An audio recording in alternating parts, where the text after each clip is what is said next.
An anti-government protest in Ethiopia's capital Addis Ababa has turned violent, with fights breaking out between police and demonstrators, and 6 people have reportedly been killed in violence in the north of the country. The protests, organised by the ethnic Oromo community, were against what they say is an unfair distribution of wealth in the country. It's the latest in a wave of large and violent protests against the government that have left hundreds dead and thousands jailed. Catherine Soy sent this update from Addis Ababa.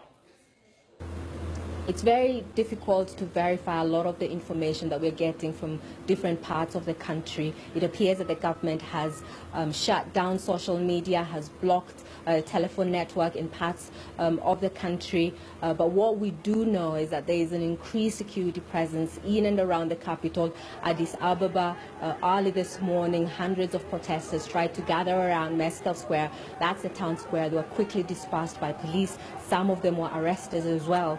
We also tried to go to the offices of the Blue Party. That's one of the opposition parties planning some of the protests. We found plainclothes security agents there who refused us from going in.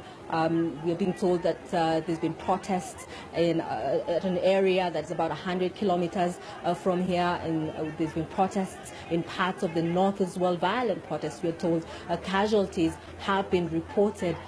The government has said it will not tolerate what it calls illegal demonstrations, and the Prime Minister of Ethiopia, Haile Mariam Desalegn, on Friday issued a statement saying that his government is ready and willing to sit and listen to the people's concerns. But he also said that the government will be forced to take necessary measures against those violating regulations and disturbing the peace, as that's against the constitution. So why is this happening? It's been months of protests by the 2 largest ethnic groups saying that the government has marginalized them, protesters saying that they're fighting for their economic and political rights. They say that the government is very oppressive and they just want their voices heard.